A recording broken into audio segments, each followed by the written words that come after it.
Should superheroes charge for their services? Welcome to the Complete Story Series. We take trade paperbacks and single issues and we break them down into digestible bites to help you understand. Then we read it dramatically back to you. All alterations of the panels, text, and images are to prevent copyright problems, and all art is owned by its respective companies. This is from Red Hood and Arsenal issues 3 through 5. And don't forget to go to your local comic book store and support this industry by buying these great books. If you aren't buying this comic yet, go out there right now and get it. And don't forget, you can still get them digitally. Our story begins with Red Hood falling out of a building.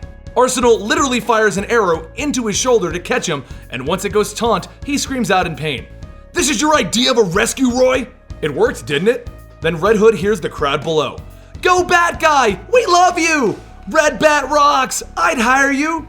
"Is that crowd down below cheering for us?" Red Hood asks. "Well, they could be cheering for something else entirely, something I've been meaning to tell you about." That's when Jason Todd, the Red Hood, sees the newest billboard. "Rent a bat, call now, 555 Red Arse." Their government contracts burst into their office crazy mad at them. "Are you two out of your minds? I hired you because my clients want discretion. Now everyone knows who you are." And as Tara Battleworth leaves the room, Jason turns to Roy. "Just tell me why it's so important that we make more money, Roy." "Well, a national campaign costs a lot of money."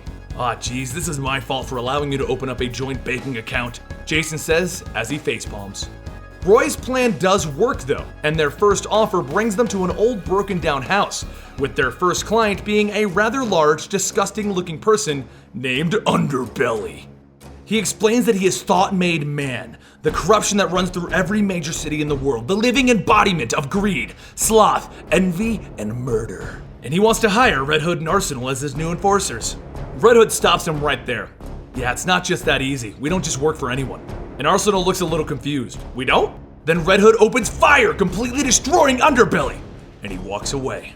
Arsenal flips out on him. "Jason, you can't just kill every client that annoys you." "This is why the freelance business was a bad idea, Roy. Every villain scumbag weirdo in the world has a direct line to us." I think he's twitching, Jason. Then Underbelly's goo begins to reform as his hands grab Red Hood and throw him into a wall. "You weren't paying attention. I can't be killed any more than you can kill a thought.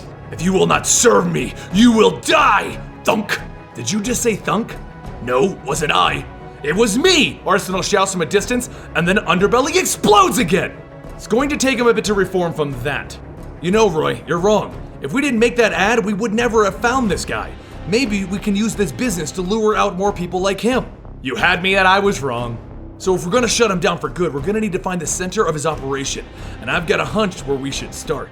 The most vile and crime-ridden pit of despair and debauchery. Or, as you call it, Gotham, home sweet home." Well, they both did some things in Gotham that needed to be done, like Jason meeting with some people who were in a bad way like he was, and Roy talking to an old friend named Croc who also has a drinking problem, like Roy did. Eventually, Jason shot out one of the cameras linked to the Batman balloon, and the Jim Gordon Robo-Batman looks at the screen. "Great. Get the suit ready." But back down on the streets below, Roy rides up on a new motorcycle asking Jason, "What's with the dump nearby?" And Jason tells him, this is where he thinks Underbelly is. You see, 5 years ago, this dump was the crown jewel of this hood, an exclusive club where all the crooks would go. The Joker was in there telling his latest plan to all of Gotham's other top crooks, and they were interrupted by a poor man that wasn't aware that they were there. The Joker opened fire on him with so many bullets that the man turned into a pile of mush. And that was when Batman and Robin showed up, Jason Todd Robin. They took out the Joker and they never really found out why the Joker called everyone there, and that the poor guy was left as a pile of mush. And that's when back at our current day, the RoboSuit Batman, that is Jim Gordon, comes in an attempt to arrest Red Hood and Arsenal for a multitude of things on their rap sheets. They launch out some smoke clogging up Batman's sensors, and then Arsenal kicks him, telling him to say goodnight, Robo-Dork. Arsenal said that, not me, Jason told him as he dove into Batman. Batman just throws the two of them aside. Did either of you really think that that would work? And that's when Underbelly comes walking out of his hideout, clapping. Friend of yours? Batman, Underbelly. Underbelly, Batman. Batman opens his attacks with sonic blasters on Underbelly, breaking him apart.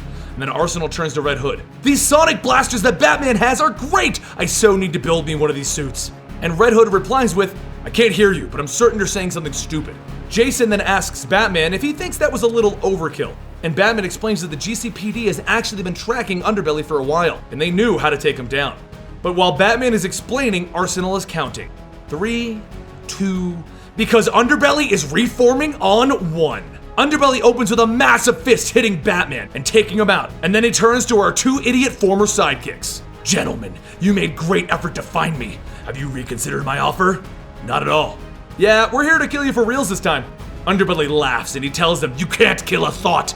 You see, the Joker stole a device that will trap psychic energy, and he never got to use it. So once everyone cleared out of the club, the device took on the body of the janitor, and it turned it into the Underbelly. The very idea of evil. It took him years, but the evil in the air of Gotham built him up and made him fatter until he was able to branch out. But while he was giving his monologue evil speech, Batman is recovered and he jumps in clobbering Underbelly, and then repeatedly beating on him to tear him apart. Who are we rooting for, Jason? If you boys aren't a part of the solution, then you're a part of the problem, Batman yells at them, flinging various bits of Underbelly at them. Jason jumps onto Batman's back while Roy runs off for Plan B? Well, while Jason tries to guess what that is, he opens fire on Underbelly until Underbelly grabs both Batman and Red Hood and he picks them up ready to kill them. But out of the blue, an arrow fires through his midsection and it begins to truly disrupt him. My beautiful body! Beautiful? There's someone for everyone, and while they recover from being picked up, Arsenal cheers himself on. Well, since no one is going to applaud, I'll do it. That was awesome, Arsenal. Total boss move. Sure, he's great, but is he like that in real life? Oh, and for the record, that arrow was built to disrupt neural functions, so I killed him for good this time. And then, all three of them stare at each other. Batman doesn't want them in his town. He isn't the old Batman, and he doesn't work with vigilantes. So Jason promises that in exchange for helping him, they'll leave by noon tomorrow, no more bloodshed. And Batman agrees. Jason spends the next morning visiting an old friend, Bruce Wayne, to let him know that the place he's working at now has helped out a lot of kids. And then, he hugged Bruce Wayne. Bruce has some form of amnesia and he has no idea who Jason is. But just knowing that Bruce is alive makes Jason feel better. And then he thanks Bruce for everything before leaving. Meanwhile, Arsenal is deciding that maybe he can move past his alcoholic past, just as Joker's daughter shoots him in the head.